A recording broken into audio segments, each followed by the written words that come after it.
నమస్తే. నేషనలిస్ట్ హబ్కి స్వాగతం. యోగా అంటే కేవలం ఆరోగ్యాన్ని తెచ్చుకోవడం, కొన్ని ఆసనాలు వేయడం, లేకపోతే ఇది ఒకే మతానికి సంబంధించిన విషయమనో, లేకపోతే యోగాసనాలు వేస్తే అదేదో నమాజ్ చేసినట్టనో, లేకపోతే ఇంకా రకరకాల ఛాందసమంతా కూడా కనపడుతోంది ఈ మధ్యకాలంలో. మరోవైపు ప్రపంచమంతా కూడా ఈ అంతర్జాతీయ యోగా దినోత్సవం పేరిట యోగాను నేర్చుకునే పనిలో పడింది. మరి ఎందుకు ప్రపంచమంతా నేర్చుకుంటుంటే ఈరోజు భారతదేశం ఈ రకంగా ఈ కాంట్రవర్సీల్లో పడిపోయింది?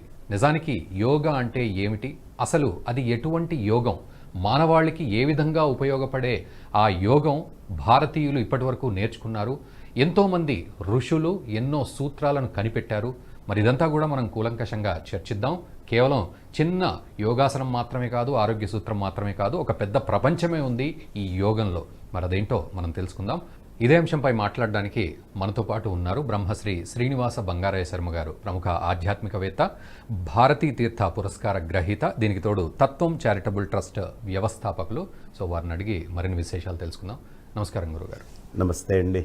సో యోగా అనగానే కేవలం ఒక ఆసనం వేయడం, లేకపోతే ఏదైనా థెరపిస్ట్ దగ్గరికి వెళ్ళి ఒక నొప్పిని తీర్చుకోవడం అనే పరిస్థితిలో ఈరోజు ఉన్నాం. బట్ ఒక చాలా విశాలమైన అర్థం ఉంది యోగా అనే దానికి. అంటే ఆ యోగం అనాలా, ఏ విధంగా అర్థం చేసుకోవాలి అసలు ఆ విశాలతని? యోగా అంటే థెరపిస్ట్ దగ్గరికి వెళ్ళటం కాదు. యోగా అంటే ఏదో వెళ్ళి 4 ఆసనాలు వేసుకొని రావడము అనేదే కాదు. అందరికీ అర్థమవుతుంది అక్కడ దాకానే. ఇప్పుడు ఈ శరీరము అనేటటువంటి దాంట్లో ప్రతి అణువణువులో జీవం ఉంది. ప్రతి అణువులో ఉండేటటువంటి జీవానికి అవసరమైనటువంటి ఆహారాన్ని అందించడము యోగా.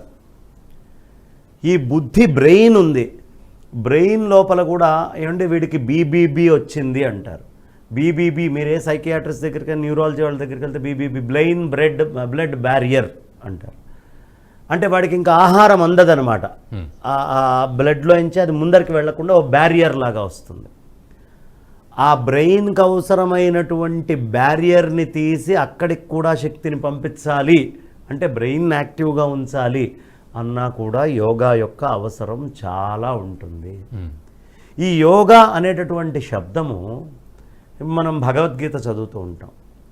చదివేటటువంటి భగవద్గీతలో అర్జునుడు ఏడుస్తాడు. మొదలు పెట్టడమే ఏడుపు.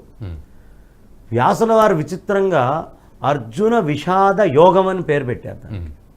విషాదం యోగం అవ్వడం ఏంటండి? ఎక్కడైనా విషాదాన్ని యోగం అంటారా? విషాదము కూడా యోగమే. యోగానికి సరైనటువంటి అర్థం తెలిస్తే, అంటే ఏది కావాలో అది ఉపాధి, నీ స్వస్థితిని నువ్వు పొందడము అనేటటువంటిది యోగం. ఓకే. ఇప్పుడు మనకి 1 లీటర్ నీళ్లు తాగగలిగే శక్తి ఉంది. అనారోగ్యంతో గొంతు దగ్గర మంట వచ్చి గుక్కెడు తాగంగానే చాలా బాధపడుతున్నాం. ఇది కష్టం. మళ్ళీ గ్లాసుడు నీళ్లు తాగటము అనేటటువంటి స్థితి రావడం యోగం. ఓకే. దీనికి తోడు అంటే సనాతన సంస్కృతి అంటున్నాం, ఒక సాధన ప్రక్రియ అంటున్నాం, తర్వాత మోక్ష మార్గానిక కైవల్య మార్గానిక వెళ్ళే ఒక పద్ధతి అని అంటున్నాం. సో వీటిని ఏ విధంగా తీసుకోవాలి మరి యోగంలో? వస్తాను. ఇప్పుడు ఈ యోగము, అర్జునుడు ఏడ్చింది దేనికోసం ఏడ్చాడు? యుద్ధం చేయలేను నేను, సొంత బంధువుల్ని చంపి ఆ నెత్తుటి కూటితోటి బతకాలా అని. అతనికి ఏ మోహము కలగటము వల్ల అతను యుద్ధము చేయట్లేదో ఆ మోహాన్ని స్వామివారి ముందు చెప్పారు. మొత్తము అయిపోయిన తర్వాత ఏమిటయా పరిస్థితి అంటే, నష్టో మోహ స్మృతిర్లబ్ధ్వా, అయ్యా నాలో మోహం పోయింది అన్నాడు అర్జునుడు. అది స్వామి ముందు ఏడ్చాడు కాబట్టి ఆ ఏడుపు ఎందుకు పనికిమాలిన ఏడుపు అనే విషయం జగద్గురువులైనటువంటి కృష్ణ పరమాత్మ తెలియపరిచాడు కాబట్టి అది యోగానికి వెళ్ళాడు. ఈ యోగము అనేటటువంటిది విషాదం దగ్గర మొదలుపెట్టి మీరు వేసిన ప్రశ్నగా భక్తి యోగము, అమనస్క యోగము, తారక యోగము, రాజయోగము, రాజవిద్య, రాజగుహ్య యోగాదులైతేనేమిటి, అట్లా మోక్ష సన్యాస యోగం దాకా కూడా స్వామివారు ఒక్కొక్క దాన్ని చెప్పుకుంటూ వచ్చారు.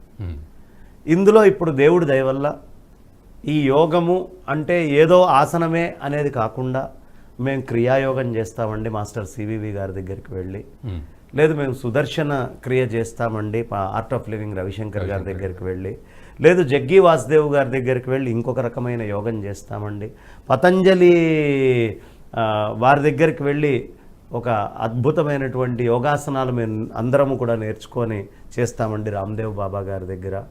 అలాగే శృంగేరి జగద్గురువుల దగ్గరికి వెళ్ళి మాకు అవసరమైన జ్ఞానాన్ని పొంది జ్ఞానయోగం అనేటటువంటి దాంట్లో మేము ముందరికి వెళ్తామండి అని ఇలా రకరకాలుగా ఇప్పుడు యోగాన్ని కొంచెం ఎక్కువగా భారతీయులు అర్థం చేసుకుంటున్నారు, అంతకంటే ఎక్కువగా విదేశీయులు వచ్చి నేర్చుకుంటున్నారు.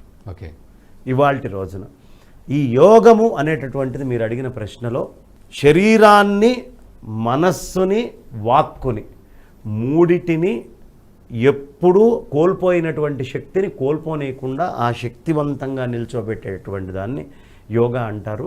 ఈ మూడు మనస్యేకం, వచస్యేకం, కర్మణ్యేకం, మహాత్మనః అని ఎవరు ఈ మూడిటి గురించి తెలుసుకొని మూడిటిని ఒకటిగా మార్చుకుంటారో వాళ్ళు మహత్తరమైన మోక్షయోగాన్ని కూడా పొందగలుగుతారు అని సింప్లిఫైడ్గా కాస్త యోగాన్ని మనం అర్థం చేసుకోవాలి. అంటే ఆ పరమాత్మకి నాకు అభేదము అనే ఒక్క స్థితిని తెలుసుకోవడమే మహాయోగము.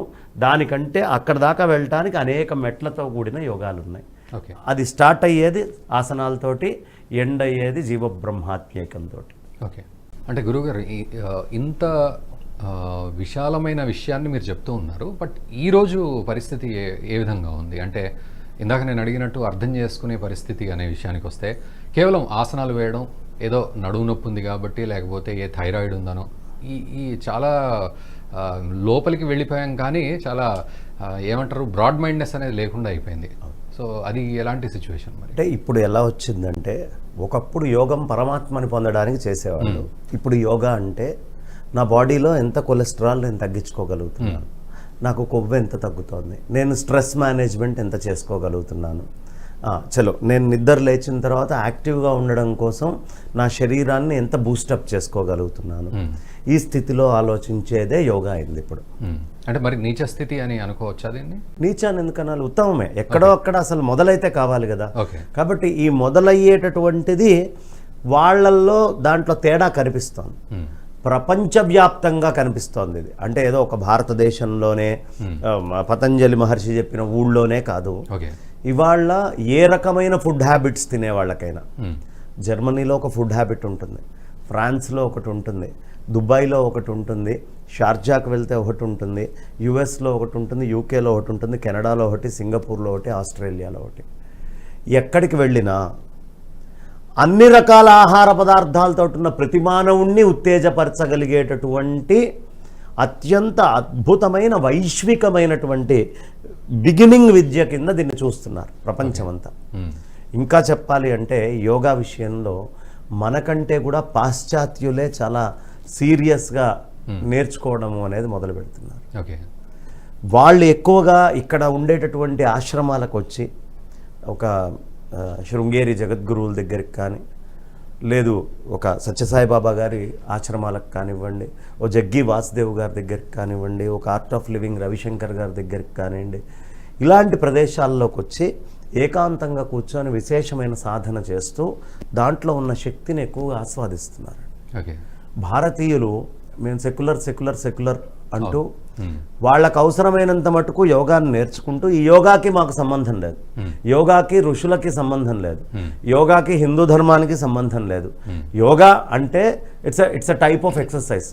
వెస్టర్న్లో డ్యాన్స్ ఎట్లా చేస్తారో, ఇంకొక దగ్గరికి వెళ్ళినప్పుడు ఇంకొక జిమ్లోకి ఎలా వెళ్తారో, అలా రకరకాల ప్రపంచంలో ఉండే ఎక్సర్సైజుల్లో ఇది ఒక ఎక్సర్సైజ్ అని అనుకుంటున్నారు. నిజమైనటువంటి ఎక్సర్సైజ్ యోగా మాత్రమే, మిగతావన్నీ ఎక్సర్షన్స్, ఎక్సర్సైజులు కాదు. రీజన్ ఏంటి అంటే మిగతావన్నీ రిజిడ్గా తయారు చేసేస్తాయి శరీరాన్ని, మజిల్స్ అన్నీ టైటన్ అప్ అయిపోతాయి, ఆ ఫ్లెక్సిబిలిటీ ఉండదు. ఇందులో అవసరమైనప్పుడు రిజిడ్ అవుతుంది, ఫ్లెక్సిబిలిటీ కూడా వస్తుంది. అసలు భారతదేశంలో నుంచి చైనాకి కూడా ఈ యోగాన్ని చాలా విస్తృతంగా తీసుకెళ్లారు. బౌద్ధ మతం దీంతో యోగం పుట్టిందే సనాతన వైదిక భారతదేశంలో. అయితే ఇప్పుడు ఉన్నటువంటి ప్రజలు ఈ యోగాని ఇక్కడతోటి మొదలుపెట్టి దీని అంతం ఇది కాదు, ఇది ఆరంభం అని చాలామంది మాస్టర్ సివివి గారని రకరకాల బాబాజీ వారిది, అట్లా రకరకాలుగా తీసుకొని చేస్తూ కొంచెం చక్ర శోధనల్లోకి రావడము, ఇంకొంచెం అది కూడా బేసిక్ స్టేజెసే, అది కూడా అచీవ్డ్ స్టేజెస్ కాదు ఈ పూర్తి. మధ్య కాలంలో చక్ర హీలింగ్ అని చక్ర హీలింగ్ అయితే వీటిల్లో పోతన భాగవతం కొంత, నా పైత్యం కొంత అని ఎవడికి తోచినట్టుగా వాడు ప్రతివాడు సూత్రకారుడు అయిపోతున్నాడు. కాదు, ఋషులు ఎలా చెప్పారో యథాతథము దాన్ని ఆచరించటాన్ని యోగం అంటారు. కరెక్టే మీరు అన్నట్టు. బట్ ఋషులు ఎలా చెప్పారు అనే విషయాన్ని ఒక సీరియస్ టీచర్ గురువు ముందుకు తీసుకెళ్లే క్రమంలో ఇప్పుడు మార్కెటింగ్ చేస్తున్నారు యోగాని. మీరు అన్నట్టుగా ఓ పవర్ యోగా కావచ్చు, లేకపోతే ఒక డ్యాన్స్ క్లాస్ లాగా కావచ్చు, అలా చేస్తున్నారు. మరి ఇది నిజంగా వైపరీత్యం కాదా? అనుమానమే లేదు. ఎందుకు అంటే ఋషులు దర్శించి ఇచ్చింది, వీళ్ళు ఇప్పటికిప్పుడు చేస్తున్నారు. దీని యొక్క బెనిఫిట్స్ లాసెస్ ఏముంటాయో 10 ఏళ్ళు 20 ఏళ్ళు 30 ఏళ్ళు దాటుతుంటే తప్ప తెలియదు మనిషికి. కానీ ఒక ఋషి చెప్పిన యోగా ఇప్పుడు చేసినటువంటి వాడు 50 ఏళ్ల తర్వాత ఎలా ఉంటాడు, 70 ఏళ్ల తర్వాత ఎలా ఉంటాడు అనే డేటా ఉంది మన దగ్గర. ఓకే, మన పూర్వం నుంచి చేసుకుంటూ వచ్చేటువంటి ఇప్పుడు బికేఎస్ అయ్యంగార్ లాంటి వాళ్ళు చాలామంది కృషి చేసుకుంటూ వచ్చినటువంటి వాళ్ళు ఎలా ట్రాన్స్ఫార్మ్ చెందారు. ఎట్ ద ఏజ్ ఆఫ్ 90 కూడా ఇలా కూర్చొని మయూరాసనాలు వేయగలిగేటటువంటి స్థితిలో వాళ్ళు ఉన్నారు. యోగాసనాలు వేసేవాళ్ళు చాలామంది సీరియస్గా వేసిన వాళ్ళు. కానీ మిగతా అయినటువంటి వాటిల్లో అంత కంటిన్యూస్గా సస్టైన్ చేసే కేపబిలిటీ అంతెందుకు.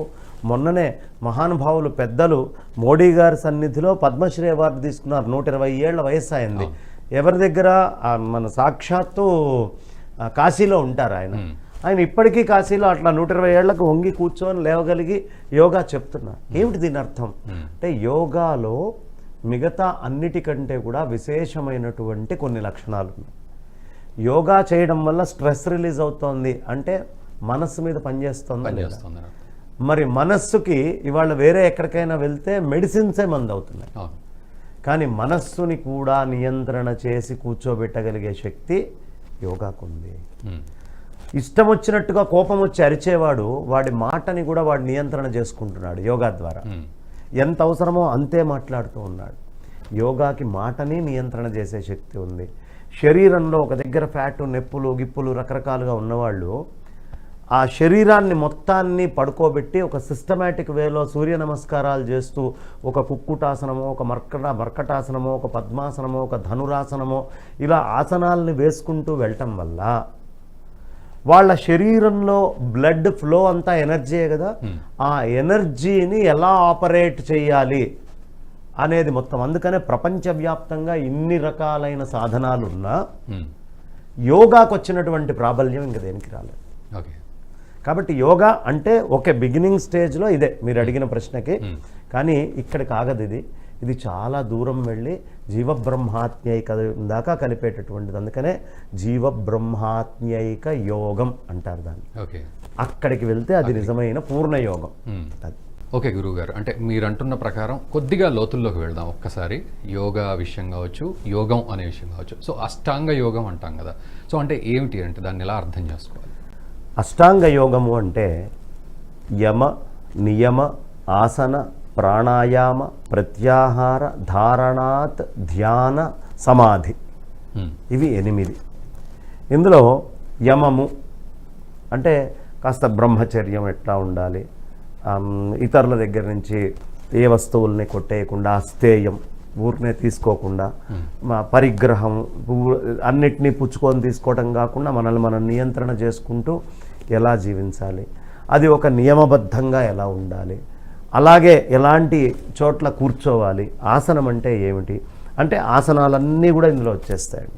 పద్మాసనం, వీరాసనం వస్తుంది, కుక్కుటాసనము, అన్ని ఆసనాలు కూడా ఇందులో వస్తాయి. కాకపోతే ఇక్కడ కూర్చొని ధ్యానం చేసి మనస్సును నియంత్రణ చేయడానికి అవసరమైనటువంటి ఆసనాలు ఏమిటి? ఇక 4వది ప్రాణాయామం. అంటే ఒక రకరకాల ప్రాణాయామాలు ఉన్నాయి. శీతలి ప్రాణాయామం, శీత్కారి ప్రాణాయామం, అలాగే నాగ ప్రాణాయామం, అదేవిధంగా మనకి భస్త్రిక కానివ్వండి, ఇట్లా రకరకాలైనటువంటి ప్రాణాయామం.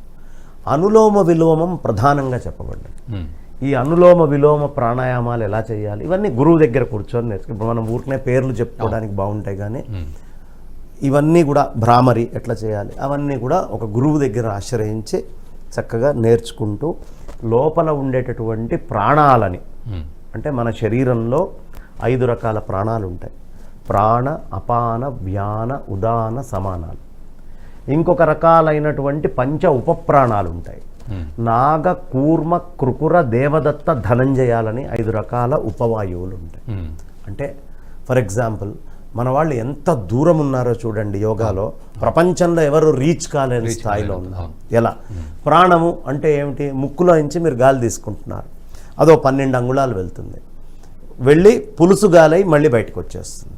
12 అంగుళాలు దిగేది. సో ఉచ్ఛ్వాస అన్నారు, ఉత్తమమైన శ్వాస. నిశ్వాస, లోపల ఉండేటటువంటి అసలైనది మొత్తం పోయి నిస్సారమై నిస్సత్తువైనటువంటి శ్వాస బయటికి వెళ్ళిపోయేది నిశ్వాస. ఇది మొదటి ప్రాణం. ఇందులో తేడా వస్తే హార్ట్ ప్రాబ్లమ్స్ వస్తాయి. రెండో ప్రాణము అపానము అంటారు. అధోగమన వాయోరితే అపాన. భూమి ఆకర్షణ శక్తులకి మన శరీరంలో టెంపరేచరు ఉంది, చల్లదనము ఉంది. ఈ భూమి ఆకర్షణ శక్తికి ఏ ఏ వాయువులైతే కిందకి దిగుతూ ఉన్నాయో, అధోగమనం చేస్తాయో, వాటన్నిటినీ అపానాలు అన్నారు. అధోగమనం చేసే వాయువులు ఇవి. నాభికి కింద నుంచి అపానము కింద దాకా ఉంటుంది. మనకి అన్నం తినేటప్పుడు చూడండి, సాధారణంగా అన్నం తినే ముందు కాళ్ళు కడుక్కోమంటారు. అందరూ ఏమనుకుంటారంటే శుభ్రత కోసం చెప్పారు, కాళ్ళు కడుక్కుంటే జర్మ్స్ ఇవన్నీ పోతాయి. ఈ స్థితిలో మనిషి ఆలోచిస్తాడు, కానీ ఋషి ఈ స్థాయిలో ఆలోచించాడు. ఋషి ఆలోచన చాలా దూరం ఉంటుంది. ఎందుకు దూరం ఉంటుంది అంటే, మనము అన్నం తినేటప్పుడు దాన్ని ఎలా పచ్యం చేస్తున్నాడో కృష్ణయ్య చెప్పాడు. ఏం చెప్పాడు ఆయన? చెప్పుకుంటూ వెళ్ళాడు, ప్రాణ అపాన సమాయుక్తం పచామ్యన్నం చతుర్విధ. అహం వైశ్వానరో భూత్వా ప్రాణినా దేహమాశ్రిత. మీ శరీరంలో ఉన్న ప్రాణము, అపానము, ఈ 2 వాయువుల్ని ప్రాణాపాన సమాయుక్తం ఓ దగ్గరికి తీసుకొచ్చి ఇట్లా పెట్టి పచామ్యన్నం చతుర్విధం. మీరు తిన్న అన్నాల్ని, 4 రకాలైన అన్నాల్ని నేను పచ్యం చేస్తున్నాను. ఇప్పుడు ప్రాణము, అపానము అని మనం చెప్పుకున్నాం. అపానం అంటే నాభికి కింద అని చెప్పుకున్నాం కదా, ప్రాణం అంటే పైనుంచి. మనం ఎప్పుడైతే చల్లటి నీళ్లతో కాళ్ళు కడుక్కున్నామో, మీకు చల్లటి నీళ్లు పడేటప్పటికి ఏమైపోతుంది, అక్కడ టెంపరేచర్ అనేటటువంటి దాంట్లో వేరియేషన్ వస్తుంది. వచ్చి ఆ టెంపరేచర్లో వచ్చిన వేరియేషన్స్ వల్ల కింద నుంచి అపాన వాయువులు పైకి లేస్తాయి కాళ్ళు కడుక్కున్నప్పుడు. ఆ కడుక్కున్నటువంటి తడితోటి అట్లా వచ్చి కూర్చొని తినేటటువంటి వాడికి ఈ అపానాన్ని తినేటప్పుడే యాక్టివ్ చేసుకొని అటు ఇటుగా అదిమి పెట్టి ప్రాణాన్ని, అపానాన్ని వాడు భోజనం చేయటం వల్ల తొందరగా అరుగుతుంది. అన్నం తిన్న తర్వాత కూడా కాళ్ళు కడుక్కుంటారు మళ్ళీ, కారణం అదే. ఈ విధంగా ప్రాణ అపాన ఇవి 2వ రకం అపానం. దీన్ని ఇంకా ఒక్కొక్క దాన్ని ఒక అరగంట మనం ఎపిసోడ్ కింద చెప్పుకోవచ్చు, అరగంట, 1 గంట చెప్పుకోవచ్చు, కానీ క్లుప్తంగా చెప్తాం. 3వది వ్యానం. వ్యాపక తత్వ వాయోరితి వ్యాన. ఈ శరీరంలో ఈ జాయింట్స్ అన్ని మనం ఇట్లా వంచగలుగుతున్నాము అంటే, ఇది ఇట్లా వంగుతున్నాయి అంటే, ఈ మొత్తము వ్యాపించి ఉన్న వాయువుని వ్యానము అంటారు. అంటే నథింగ్ బట్ రుమాటిక్ పెయిన్స్ కానివ్వండి. అపానంలో తేడా వస్తే మోషన్లో అక్కడ తేడా వచ్చి మనిషిపోతాడు. కిడ్నీస్ ఫెయిల్యూర్ అయిపోవడము, మోషన్స్లో తేడా రావటం, ఇవన్నీ అపానంలో వచ్చే డిఫరెన్సెస్. వాటిని ఎలా మేనేజ్ చేయాలి మన ఋషికి తెలుసు. అలాగే వ్యానంలో తేడా వస్తే రుమాటిక్ పెయిన్స్, పెరాలసిస్లు, ఇవన్నీ కూడా వ్యానంలో వచ్చే తేడాలు. ఈ వ్యానము అనేటటువంటి దాని నుంచి అంటే బయట గాలి లోపల గాలిని నియంత్రణ చేస్తుంది. ఉదానము అంటే ఊర్ధ్వగమన వాయోర్ ఇది ఉదాన. భూమి ఆకర్షణ శక్తులకి ఏవేవి ఊర్ధ్వగమనం చేస్తూ ఉంటాయో అవన్నీ ఉదానాలు. ఇప్పుడు చూడండి, 2 స్టేజెస్లో మనకి ఊర్ధ్వగమనం అవుతూ ఉంటుంది వాయువు. ఒకటి ఈ తీసుకున్నటువంటి కింద నుంచి ఈ మోషన్కి 1కి 2కి వెళ్ళినప్పుడు సక్ చేస్తాం పైకి బ్యాలెన్స్ చేయడం కోసం. అది అపానాన్ని బ్యాలెన్స్ చేయడం అయితే, ఈ ఊర్ధ్వగమన వాయువుని కంఠం దగ్గర ఆపరేట్ చేస్తాం. చేసినప్పుడు మీకు బ్రెయిన్కి ఆక్సిజన్ ఎక్కడి నుంచి అందుతుందో తెలుసా? ప్రధానంగా మనం తీసుకుంటే ముక్కులో గాలితో అందదు. టీవీలో చూసే ప్రేక్షకులందరికీ కూడా చెప్తున్నాను నేను, మీరు ఒక గుటక వేయండి, ఇప్పుడు గాలి ఎక్కడి నుంచి తీసుకున్నారు తెలుసా మీకు? అక్కడి నుంచే అటు కాదు, చెవుల మీద ధ్యాస పెట్టి గుటక వేయండి. మీ చెవుల మీద కొంత కదలిక తెలుస్తుంది. చెవుల్లోంచి గాలి లాక్కొని బ్రెయిన్కి వెళ్తుంది అనమాట. గుటక ఆపితే బ్రెయిన్ డెడ్. గుర్తుంచుకోండి, మనిషి పోయాడు అంటే వాడి గుటక ఆగిపోయిందంటే పోయినట్టు. గుటకాయ స్వాహ అయిపోయాడ్రా అంటుంటారు పెద్దవాళ్ళు. సో ఈ గుటక వేయటము అనేటటువంటి దానివల్ల ఇక్కడ, అందుకనే మనం చలికాలం వస్తే ముక్కు మూసుకోం, మూతి మూసుకోం, చెవులు మూసుకుంటాం. బ్రెయిన్కి డైరెక్ట్గా చల్లదనం వెళ్తుంది, వెళ్ళకూడదు అని ఇక్కడ మూసేస్తాం. బాలింతరాళ్ళకు కూడా ఇక్కడ మూసేస్తాం. కారణం అదే. ఓకే. ఈ చెవుల నుంచి కూడా మనము ఒక ప్రక్రియ ఆఫ్ లోపలికి ఉచ్ఛ్వాస తీసుకుంటూ ఉంటాం. ఎలా అయితే గుదస్థానం దగ్గర తీసుకున్నామో చెవుల దగ్గర తీసుకుంటాం. దీన్ని మనకంతా ఊర్ధ్వగమన వాయువుల్లో లెక్క వేసుకుంటారు ప్రాణంలో. ఇందులో తేడా వచ్చిందంటే బ్రెయిన్ డెడ్. లాస్ట్ సమానం. ఇది నాభి దగ్గర ఉండి బ్లడ్ లాస్ట్ బొటన్ వేల పాయింట్ దగ్గర నుంచి నెత్తి దాకా. ఈ అన్నిటినీ ప్రాణాలని ఆపరేట్ చేసేది ప్రాణాయామం. కాబట్టి ఈ ప్రాణాయామము అనేటటువంటి స్టేజ్కి మనిషి రావాలి అంటే ముందు నేను ఈ చెయ్యి ఇట్లా మడిచాను అనుకోండి, ఇది ఒక ఆసనంలో భాగం అనుకుందాం. ఈ మడవటము అంటే ఇక్కడి నుంచి ఇక్కడికి బ్లడ్ సర్క్యులేషన్ని నేను చేంజ్ చేశాను, ఆక్సిజన్ సర్క్యులేషన్ నాపాను. ఇది ఒక ప్రాణాయామం హస్తానికి. ముందు ఈ శరీరంతో ఆసనాలు వేసి ప్రాణాయామం చేసిన తర్వాత కానీ ముక్కుతోటి ప్రాణాయామం చేసి మొత్తం నియంత్రించలేరు. అవే మర్మ అంటారు అన్నమాట, ఈ రక్తం యొక్క ట్రాన్స్ఫర్మేషన్. సో చాలా హై క్లాస్ అయిపోతుందేమో, చాలా తగ్గించుకొని చెప్తాను. ఇప్పుడు మీరు ఈ ప్రాణవాయువుల గురించి చెప్పారు, ఓకే, డెప్త్గా చెప్పారు. అంటే మీరు చెప్తుంటే నాకు అనిపిస్తోంది, అసలు ఒక స్కూల్ ఎడ్యుకేషన్ సిస్టంలో మనం ఇలాంటివి ఎందుకు పొందుపరచకుండా? దిస్ ఇస్ అన్సైంటిఫిక్ కదా. ఇప్పుడు మీకేంటి, ఒక వెస్టర్నర్ స్టడీ చేసి వాళ్ళ యొక్క లైన్లో ఈ బుక్ను మొత్తాన్ని చెప్పగలగాలి. But westerner so many people wrote books on this, దీని మీద రాశారు. అవన్నీ సైంటిఫిక్ ఆర్టికల్స్లోకి వెళ్ళి దాన్ని తీసుకొని వస్తే ఇండియన్స్ యాక్సెప్ట్ చేస్తారు. మీకు ఒక గొప్ప విషయం చెప్తాను. యోగాకి సర్టిఫికేషన్ ప్రపంచంలో ఎక్కడ తెలుసా? ది బెస్ట్ సర్టిఫికేషన్ అది భారతదేశపు విద్య, ఇక్కడ పుట్టింది, కానీ యునైటెడ్ స్టేట్స్లో ఉంది, నాట్ ఇన్ ఇండియా. అంటే ఆ స్టాండర్డ్స్, నార్మ్స్ అనేవి పాటించడం మనం మర్చిపోయాం. ఎందుకు మర్చిపోయామంటే ఈ రీసెర్చ్ లేదు మన దగ్గర. We're moving away from research. వాళ్ళు దీన్ని అన్సైంటిఫిక్ అని పక్కన చెప్తూనే మళ్ళీ దీనికి అవసరమైన సర్టిఫికేషన్ కావాలన్నా కూడా యూఎస్కే వెళ్ళాలి మనం. సో అంటే ఇక్కడ మన దగ్గర పుట్టింది మనము ఉపయోగించుకోలేక అటు అమెరికన్స్ ఉపయోగించుకొని ప్రపంచానికి చెప్పే పరిస్థితి. అంతే. మీకు పర్ఫెక్ట్. ఎందుకు ఇక్కడ కూర్చున్నటువంటి ఈ నాస్తికులు, హేతువాదులు ట్రాష్ అంటారు. ట్రాష్ అనేది ఒక సౌండే కదా నోట్లో నుంచి. బట్ దాని వెనకాల ఋషులు దర్శించినటువంటి వాళ్ళ తపస్సు ఇదంతా వాళ్ళకి అర్థం కాదు కాబట్టి సింప్లిఫైడ్గా కొట్టిపారేస్తుంటారు ప్రతిదాన్ని. కొట్టిపారడం ఈజీ కాబట్టి ఈజీ. ప్రపంచంలో ఖండించడం ఈజీ, కన్స్ట్రక్టివ్ వర్క్ చేయడం చాలా కష్టం. ప్రత్యాహారం అంటే ఇతరమైనది ఏమీ లేకుండా తదేకమైన దృష్టిలో ఉండి ఆ తర్వాత దాని మీద ఆత్మవస్తువు మీద ధ్యానం చేసి అక్కడి నుంచి సమాధి స్థితికి వెళ్ళాలి, ధారణ చేసి సమాధికి వెళ్ళాలి. కాబట్టి ఈ సమాధి అంటే ఆత్మతత్వ వస్తువులోకి వెళ్ళటాన్ని అష్టాంగ హృదయము అంటారు. ఇందులో బేసిక్ అయినటువంటి యోగాకి మీరు చెప్పినట్టుగా మోడీ గారు చాలా అద్భుతమైనటువంటి కృషి చేశారు. అంతకుముందు ప్రధానులు లేరా భారతదేశంలో? ఉన్నా దీని మీద పెద్ద శ్రద్ధ పెట్టలేదు. ఇది ప్రపంచం మొత్తానికి భారతదేశం ఎలా విశ్వగురువు అంటే అది వాళ్ళందరూ కూడా హార్వర్డ్లలో బయట అటు ఇటు చదువుకొచ్చుకున్నటువంటి వాళ్ళు కాబట్టి ఆ లైన్ ఆఫ్ బుక్ థాట్స్లో ఉంటేనే మనం ఇంప్లిమెంట్ చేయాలని అనుకున్నారు. కానీ మోడీ గారి దగ్గరకు వచ్చేటప్పటికి చిన్న స్థాయి నుంచి పనిచేసుకుంటూ వచ్చారు కాబట్టి దీంట్లో ఉండేటటువంటి ఫలితాలు ప్రపంచాన్ని ప్రాక్టికల్గా చూసినటువంటి మనిషి కాబట్టి ఆయనకు బహుశా ఇటువైపు బుద్ధి కలిగి ఈ ఉద్దేశం వచ్చి ఈ గొప్పతనాన్ని ఆయన ఒకసారి విశ్వవ్యాప్తం చేయటం. ఏదైనా మనం చేస్తే విశ్వవ్యాప్తం కాదు, మనం చేసిన తర్వాత అది ఉపయోగం ఉండి ప్రపంచం దాన్ని ఆచరిస్తే అది ఉపయోగకరమైనది అవుతుంది. కాబట్టి ప్రపంచం మొత్తం దాని ఫలం తెలుసుకుంది, ఆ ఫలం అందరికీ అందించారు. నా దృష్టిలో మోడీ గారు ఒక చీమ ఏ పని చేస్తుందో ఆ పని చేశారు. చీమ చక్కగా అట్లా చెట్టెక్కి పైకి వెళ్ళి మామిడి పండులోకి దూరి దాని రుచి చూస్తుంది, చూసి అక్కడే ఉండదు, మళ్ళీ కిందకు వచ్చి మిగతా అన్ని చీమల్ని తీసుకొని వెళ్ళి కలిసి భోంచేస్తుంది. ఇది సనాతన వైదిక సంప్రదాయం. మనకి ఏది తెలుసో ఆ రుచిని తీసుకొని నలుగురికి అందించటం.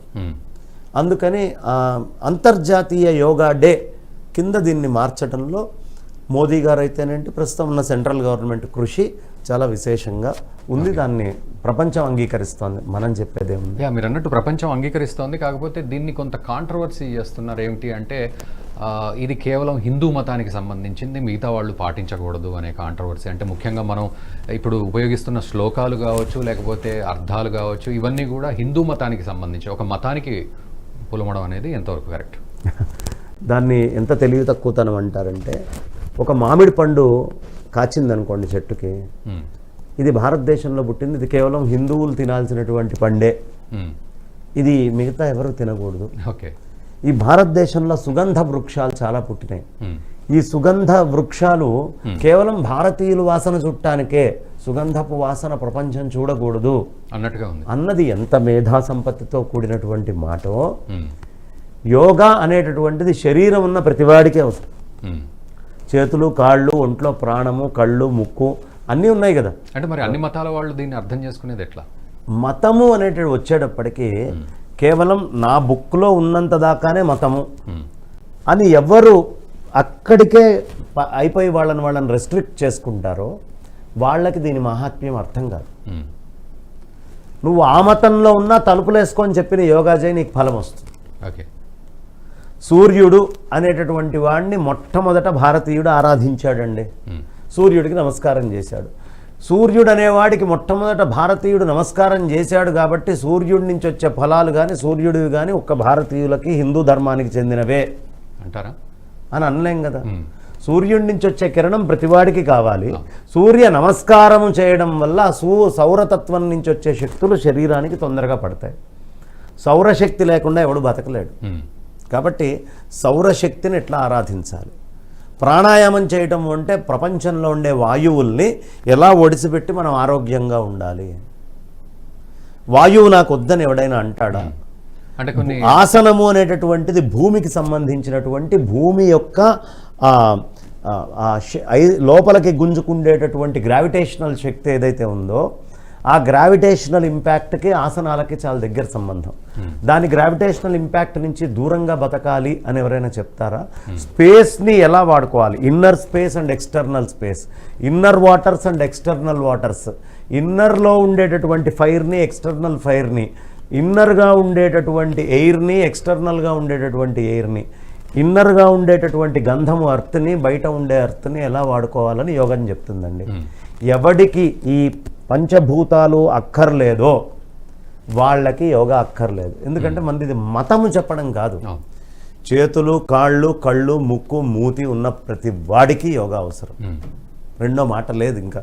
కాబట్టి వేరే మతం వాళ్ళు ఎవరైనా అంటే అది ఛాందసం. ఛాందసం. నాకు గాలొద్దు అనమనండి, మేము వాయుదేవుడు అన్నాం కాబట్టి, వాయుదేవుడు అనే టర్మినాలజీ మొట్టమొదట వేదంలోనే చెప్పబడ్డది కాబట్టి, అగ్నిదేవుడు అనేటటువంటిది మొట్టమొదట వేదంలోనే ఈ ప్రపంచానికి చెప్పబడ్డది కాబట్టి, ఎందుకు మొదటి టెక్స్ట్ ఋగ్వేదం అని ఒప్పుకుంటున్నారు కదా. మరి ఋగ్వేదంలోనే కదా అగ్నిమండలాల గురించి, వాయుమండలాల గురించి, ఆకాశ మండలాల గురించి, పృథ్వీ మండలం గురించి, అలాగే జలతత్వం గురించి ఈ తత్వాలన్నీ చెప్పింది దాంట్లోనే కదా పాంచభౌతికము. కాబట్టి ఈ తత్వాలు దీంట్లో చెప్పారు కాబట్టి ఇవేవి మాకొద్దు అని రేపటి నుంచి గాలి పీల్చుకోకుండా, ఒంట్లో టెంపరేచర్ పెరగనీయకుండా అన్ని విధాలుగా ఎవరు ఆపుకుంటారో వాళ్ళకి మాత్రమే యోగా అక్కర్లేదు. అంటే ఒకవేళ ఓంకారం కనుక తీస్తే అది, లేకపోతే సూర్య నమస్కారాలు కానీ ఇవన్నీ కూడా హిందువులు పాటించేవి అని మళ్ళీ కొంత. ఇప్పుడు హిందువులకి అనేటటువంటిది ఒకటి ప్రత్యేకం ఏం లేదండి. హిందువు అనేవాడు వాడు కోరుకునేటటువంటిది ఏమిటి? మొత్తం పూజంతా అయిపోయాక విశ్వస్య కళ్యాణమస్తు, విశ్వమంతా కూడా కళ్యాణమయంగా ఉండు, సర్వే జనా సుఖినో భవంతు, అంతే కదా. ఈ వీడు కోరుకుండేది కాలే వర్షతు పర్జన్య పృథివీ సస్యశాలిని అంటాడు. భారతదేశం సస్యశాలిని అన్నాడు వాడు. పృథివీ భూమి అంతా కూడా సస్యశ్యామలంగా ఉండుగాక. పృథివీ దేశోయం క్షోభరహితో, ఈ మొత్తము భూమిలో ఉండే ప్రతి ప్రదేశము, దేశము అంటే ఇక్కడ ఈ ప్రదేశము కింద చెప్పినటువంటిది సముద్రం నుంచి బయటికి వచ్చినటువంటిదంతా దేశం, క్షోభరహితో అని చెప్తారు. కాబట్టి మనం తెలుసుకోవాల్సిన అంశం ఏమిటి అంటే సనాతన వైదిక ధర్మము ఈ మొత్తము వసుధైవ కుటుంబము అని వెళ్తుంది. కాబట్టి ఇది నా వాడే ఆచరించాలి, నాదే అని చెప్పదు. మీరు అన్నట్టు అలా అర్థం చేసుకుంటే అది మూర్ఖత్వం. నీళ్లు ఇంత గొప్పవి అని ఒక సైంటిస్ట్ కనుక్కున్నాడు అనుకోండి, అతనికి ఎగెయిన్స్ట్గా వర్క్ చేసే యాంటీ థియరీని చెప్పాలి అని ఎవడైనా పనిచేసేవాడు నీళ్లు దాక్కుండా ఉండాల్సిన అవసరం లేదు. నీకు శక్తి ఉంటే, చేతనైతే సైంటిఫిక్గా ఈ యోగం తప్పు అని చెప్పాలి, ఈ శబ్దము తప్పు అని చెప్పాలి. అది గొప్పతనం అవుతుంది. అంతేగాని పాపం నలుగురికి ఉపయోగపడాలని చెప్పబడినటువంటి మంచి విషయాన్ని మతపు రంగుని పూసి అనవసరంగా కేవలం అని పెట్టద్దు. వచ్చింది సనాతన వైదిక ధర్మం నుంచే. ధర్మం అంటే సనాతన వైదిక ధర్మమే. ఈ సనాతన వైదిక ధర్మం నుంచి వచ్చినటువంటి ప్రతి వస్తువు ప్రపంచం మొత్తం వాడుకోవడానికి ఉంది. ఓకే, నమాజ్తో కూడా కంపేర్ చేస్తూ ఉన్నారు ఈ మధ్యకాలంలో. యోగాసనాలని నమాజ్తో కంపేర్ చేస్తూ ఉన్నారు. అది ఎలా తీసుకోవాలి?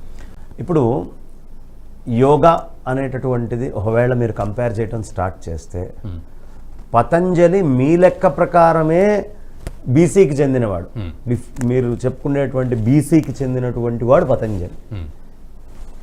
ఇస్లామిక్ నమాజ్ పుట్టినటువంటిది 6th సెంచరీ ఏడీలో. సో ఇప్పుడు మీరు కనుక కంపేర్ చేయడం మొదలు పెడితే, మా పతంజలి నుంచి నమాజ్ని మీరు యోగాతోటి కంపేర్ చేస్తే మా పతంజలి నుంచి మీ యోగా పుట్టింది అని ఒప్పుకోవాలి. ఓకే, అది ఒప్పుకునేట్టయితే బ్రహ్మాండం. ఎందుకు అంటే ఓల్డెస్ట్ టెక్స్ట్. ఎప్పుడు దేనికైనా ఆధారం ఏంటండి? ఫస్ట్ ఎవరు చేస్తారో దాన్ని ఇన్వెన్షన్ అంటారు. ఆ తర్వాత ఎవరు చేసినా ఫాలోవర్స్, లేదు లిటిల్ డెవలపర్స్. బట్ నమాజ్లో చెప్పే ప్రతి పోస్చరు మన యోగాలో ఉన్నది, ముందే ఉన్నది. ఆసనాల్లో వంగి కూర్చోవటం, అర్ధశశాంక ఆసనము, రకరకాలైనటువంటి ఆసన భంగిమలన్నీ కూడా వైదిక ఋషి మనకిచ్చాడు, వేద ఋషి. కాబట్టి అది కంపేర్ చేసుకున్నారనుకోండి, అది వేదానికే కిరీటం. ఓకే, అలా కంపేర్ చేసుకుంటే చేసుకోవచ్చు, తప్పే ఉంది. మంచి విషయాన్ని మనది అని చెప్పుకోవడం గొప్ప. ఇప్పుడు పోతన వరంగల్లో పుట్టాడని కొంతమంది అంటారు, ఒంటిమిట్టలో పుట్టారని ఎందుకు? వీళ్ళిద్దరూ పోతన గురించి ఎందుకు కొట్టుకుంటున్నారు? పోతన గొప్పవాడు కాబట్టి. యోగా అనేటటువంటిది గొప్పది, అది సనాతన వైదిక ధర్మం నుంచి వచ్చింది, అది మా దాంట్లో ఉన్నది యోగా అంటే బ్రహ్మాండం. నేను కాదని ఎందుకు అంటాను? యోగా గొప్పది కాబట్టి కొట్టుకుంటున్నారు, మా దాంట్లో ఉంది యోగా అని. సో ప్రపంచం ఏ విధంగా అర్థం చేసుకుంటుందండి ఇప్పుడు యోగాని? అంటే మనం ఈ అంతర్జాతీయ యోగా దినోత్సవాన్ని ఏర్పాటు చేసుకుని, అటు ఈవెన్ సౌదీ అరేబియా లాంటి దేశాలు కూడా ఈరోజు యోగాసనాలు ముఖ్యంగా వేస్తూ ఉంది, వాటిని స్వీకరించింది, బ్రహ్మాండంగా నడుస్తుంది. సో ప్రపంచం ఏ విధంగా అర్థం చేసుకుంది అనేది మొదటి ప్రశ్న. ఈ ప్రపంచము అనే పదం వచ్చేటప్పటికీ సౌదీ అరేబియా యోగాసనాలు వేస్తున్నా పాకిస్తాన్ ఒకలాగా అర్థం చేసుకుంటుంది, టర్కీ ఒకలాగా అర్థం చేసుకుంటుంది, మలేషియా ఒకలాగా అర్థం చేసుకుంటోంది, ఇండోనేషియా ఒకలాగా అర్థం చేసుకుంటోంది. సో ప్రపంచం అనేది వచ్చేటప్పటికి ఓవరాల్లో జాగ్రఫికల్గా మార్పులు వచ్చి వాళ్ళు రకరకాలుగా చేసుకుంటున్నారు. ఎందుకు ఓఐసీ కంట్రీస్లోనే, ఇస్లామిక్ కంట్రీస్లోనే, చాలా కంట్రీస్లో ఇవాళ యోగా అసలు మెయిన్ హెడ్ అయినటువంటి సౌదీలో మీరు చెప్పినట్టుగా బ్రహ్మాండంగా యోగా యాక్సెస్ చేసుకుంటున్నారు. యోగా అనేది పూర్తిగా అర్థం కాలేదు. యోగా అనేది బేసిక్గా కొంచెం కనుక మొదలు పెడితే ఇది beyond books, beyond texts. It's a self realization and self experience of every person. ప్రతి మనిషిలోనూ యోగం ఉంది. సరైనటువంటి గురువు ఆ యోగ స్థితిని బయటికి తీస్తే తరిస్తారు. ఆ సరైనటువంటి యోగశక్తిని బయటికి తీసి చెప్పగలిగేది ఒక్క సనాతన వైదిక ఋషి యొక్క హృదయము తెలిసిన వాళ్ళకి తప్ప మిగతా ఎవ్వరికీ సాధ్యము కాదు. యోగా అంటే ఏంటయ్యా అంటే just attaching with your inner intelligence. మనలో ఉండే ఇన్నర్ ఇంటెలిజెన్స్ తోటి మనం కలవడాన్నే యోగా అంటారు. ఇన్నర్ ఇంటెలిజెన్స్ ఏంటండి అని మీరు అడగచ్చు. మీకు ఆకలేస్తోంది అని మీరు బయటికి చెప్తున్నారు. దేనివల్ల చెప్తున్నారు? సో కడుపులో ఆ ఫీలింగ్ ఉండడం, బుద్ధి, నోరు. కానీ మీ బుద్ధికి ఎవరు చెప్పారు ఆకలేస్తోంది అని? మీ శరీరంలో ఉండే ప్రతి సెల్లు ఒక జాయింట్ మెమరీ తోటి దాని యొక్క న్యాచురల్ ఇంటెలిజెన్స్ ఏదైతే ఉందో ఆ ఇంటెలిజెన్స్ నుంచి సిగ్నల్స్ వస్తే ఆ సిగ్నల్స్ మీ బ్రెయిన్ రిసీవ్ చేసుకొని మీ నోటి ద్వారా బయటికి చెప్తారు. సో ఈ సిగ్నల్స్ ఇచ్చేటటువంటి సెల్స్ తోటి ఎవరు అక్కడ ఉండే ఇంటెలిజెన్స్ తోటి ఈ బ్రెయిన్ ఇంటెలిజెన్స్ని ఐక్యం చేస్తారో వాళ్ళకి యోగా అర్థమవుతుంది అని. That is called connecting with natural intelligence. నీ స్వస్వరూప జ్ఞానముతో నిమిడీకృతమై అందులో లయమవడం ఏదైతే ఉందో అదే యోగము. ఓకే. అండ్ రెండో ప్రశ్న, చివరి ప్రశ్న, భారతీయులు ముఖ్యంగా అంటే మనం సనాతన సాంప్రదాయంగా, ధర్మంగా, జీవన విధానంగా ఒక ప్రక్రియ, సాధన క్రియ ఈ విధంగా చూస్తున్నాం. సో ఈరోజు ఒక భారతీయుడు కూడా ఏ విధంగా మేల్కొని మళ్ళీ విశ్వగురువులాగా ముందుకు కదలాలి, భారతీయులందరూ కూడా ఈ యోగను ఏ విధంగా ముందుకు తీసుకెళ్ళాలి ప్రపంచ దేశాలకు మార్గదర్శకంగా? ముందు మన ఋషులను అర్థం చేసుకోవాలి. ఓకే. ఋషులని గౌరవించాలి. ఋషులు చెప్పినటువంటి మాటలని ఆకళింపు చేసుకునే ప్రయత్నం చేయాలి. అజ్ఞానముతో న్యాచురల్ ఇంటెలిజెన్స్ను వదిలిపెట్టి బ్రెయిన్లో ఉండే ఆర్టిఫిషియల్గా బయట ప్రపంచాన్ని చూసేటటువంటి ఇంటెలిజెన్స్ తోటి లోపల ఉండేటటువంటి దాన్ని కూల్చుకోవాలని చూస్తున్నాడు. ఓకే. ఈ ప్రపంచంలో బయట నుంచి వచ్చే తిండిని తినటము తెలిసిన వాళ్ళు ఉన్నారు, కానీ నోట్లోకి వెళ్ళిన తిండి ఎక్కడెక్కడ తిరిగి ఏమేమవుతోంది, ఎప్పుడు ఎంత రసాన్ని ఇచ్చేస్తోంది, ఎలా బయటికి వస్తోంది అనే లోపల ప్రక్రియ ఎవరికి తెలియదు. కానీ బయట టేస్ట్లని చూసి బయటికి వెళ్ళి లోపల ప్రక్రియని పాడు చేసుకుంటున్నది ఎలాంటిదో, వైదిక విద్య అనేటటువంటిది అంతర్లీనంగా జరిగే మహాతపస్సుని సూచించే ఈ విద్యని భౌతికమైనటువంటి ప్రాపంచిక విషయాలతోటి పోల్చుకొని మీరు చాలా తక్కువ స్థాయిలో దాన్ని లేని ఇబ్బందులకి గురి చేస్తున్నారు. అలా కాకుండా ముందు మీ ఋషులని, మీ గ్రంథాలని, వైదిక గ్రంథాలని, మనకి గురువులని, పెద్దలని ఆశ్రయించి తదేకమైన నిష్ఠతో, శ్రద్ధతో యోగాన్ని అభ్యాసం చేసి ఆ చేసినటువంటి దాని ఫలాలు 0.01% నుంచే కనిపించడం మొదలు పెడతాయి. అది కొంచెం పెంచుకుంటూ వెళ్తే అప్పుడు మనకి ఋషులు ఇచ్చిన విజ్ఞానంలో 1% తెలుసుకొని ఈ జీవితాన్ని చాలించిన మనం మహత్తరమైన సిద్ధి స్థితికి చేరుతాం. ఓకే. కాబట్టి చేయాల్సింది ఏంటంటే మన ఋషుల్ని గౌరవించటం, వాళ్ళు చెప్పినటువంటి ఆచార సంప్రదాయాలని పాటించటమే యోగం అండి. అమ్మ పసుపు రాసుకో కాళ్ళకి అంటే చి అని అనకుండా ఎవరు పసుపు రాసుకుంటారో వాళ్ళు యోగం ఆచరిస్తున్నట్టే. అమ్మ బొట్టు పెట్టుకో అనగానే ఎవరు పెట్టుకుంటారో వాళ్ళు యోగాన్ని. చెవులకి పోగులు ఉండడం మంచిది, పెట్టుకోమ్మా అంటే ఎవరు ఆచరిస్తారో, ఆడైనా మగైనా ఆచరిస్తారో, ఈ వస్త్ర సంప్రదాయం ఇది అని చెప్పింది ఆచరిస్తారో, జుట్టుని ఇలా ముడివేసుకొని కట్టుకోవాలి అని ఎవరు ఆచరిస్తారో వాళ్ళందరూ యోగాన్ని గౌరవిస్తున్న వాళ్ళే, ఓకే, యోగాన్ని అర్థం చేసుకున్న వాళ్ళే. అంతకి వ్యతిరేకంగా వెళ్తున్న వాళ్ళందరూ పాశ్చాత్యపు మోజుల్లో ఉండి నిజంగా ఉండేటటువంటి రుచిని వదిలేసుకొని పక్కకు వెళ్తున్నారు. సో యువతకు నేషనలిస్ట్ హబ్ ద్వారా మీరు ఇచ్చే సందేశం ఒక్కటి, మన ఋషులు మహానుభావులండి. వాళ్ళకి తెలిసినటువంటి లోతుల యొక్క పరిజ్ఞానము మానవ మేధకి అందేటటువంటిది కాదు, అంతకంటే పైన ఉన్నటువంటి పరిజ్ఞానం అది. కాబట్టి మన ఋషులు చెప్పినటువంటి అంశాలని మనం జాగ్రత్తగా ఒక్కొక్కటి పరికించుకుంటూ తెలుసుకొని వెళ్తే ఖచ్చితంగా ఈ శరీరాన్ని పొందినందుకు, ఈ ఉపాధి మనకు వచ్చినందుకు అవసరమైనటువంటి సార్థకతని కలిగించిన వాళ్ళం అవుతాము. ప్రతి ఒక్కళ్ళు తెల్లవారుజామునే లేవండి, కాస్త యోగా, స్నానాదులు ఇవన్నీ చేసుకోండి, యోగా ఇత్యాదులు చేసుకోండి. అవన్నీ చేసుకున్న తర్వాత భోజనము చేయటం కూడా ఒక యోగమే. దాన్ని ఎలా చెయ్యాలి అనేది ఋషులు చాలా జాగ్రత్తగా డిజైన్ చేసి పెట్టారు. దానికి తగ్గట్టుగా భోజనాలు చేయటం, కాస్త భగవంతుణ్ణి అర్చించుకోవటం, స్మరించుకోవటం, భజన అనేది చేయటం, క్షేత్రాలకు వెళ్ళటం, అలాగే నిత్యకృత్యాలైన ఆఫీసు, మిగతా వ్యవహారాలు ప్రతి దాంట్లోనూ చేసే ప్రతి దానిలోనూ మన ఋషి యొక్క వాక్యానికి ఎంత దగ్గరగా వెళ్ళగలము అనేది తెలుసుకుంటే దాన్నే యువత మొత్తాన్ని తరింపజేయడానికి అవసరమైన మహామంత్రము అని చెప్పచ్చు. కాబట్టి నిత్యకృత్యాలన్నీ చేస్తూ ఉండండి, మనస్సుని మాత్రం ఋషివాక్యం నుంచి దూరం వెళ్లకుండా కాపాడుకుంటూ ఉండండి. ధన్యవాదాలు గురువుగారు. సో చాలా విషయాలు మనం ఈరోజు మాట్లాడుకుందాం. అంటే లోతైన విషయాన్ని మీరు మాకు అంటే అర్థమయ్యే విధంగా చెప్పారు. అంటే జనరల్గా అందరూ యోగా అనగానే వెంటనే ఏదో ఆసనాలు వేయడం, ఆరోగ్యం సంపాదించుకోవడం ఇంతే, ఇక్కడి వరకే ఉన్నారు. బట్ అందులో ఉన్న లోతైన అర్థాన్ని ఈరోజు మాకు చెప్పారు. ధన్యవాదాలు. ధన్యవాదాలు. సో చూసారు కదా, మొత్తానికి యోగా అంటే అదేదో అనారోగ్యం వస్తే ఆసనం వేసి ఆ అనారోగ్యాన్ని పోగొట్టుకోవడం, లేకపోతే కేవలం ఆసనాలు వేయడం మాత్రమే యోగా కాదు. ఏదో తెలుసుకోవాల్సిన తపన ఉంది, అందులో నిన్ను నువ్వు తెలుసుకోవడం అనేదే ఈ యోగా అభ్యాస ప్రక్రియలో ముందుగా వస్తుంది. సో మీరు కేవలం ఆసనాలతో మొదలు పెట్టాం అనుకోవడమే కాకుండా ముందు ముందు మిమ్మల్ని మీరు తెలుసుకుంటూ ముందుకు వెళ్తే ప్రపంచంలో ఏదైతే జ్ఞానం అని మనం అంటామో అది తెలుసుకునే రోజు వస్తుంది. ఖచ్చితంగా దానికోసం మానవాళ్ళంతా కూడా పాటుపడాల్సిన పరిస్థితి ఉంది అనేది ఈరోజు మనకు అర్థమవుతున్న విషయం. స్టేట్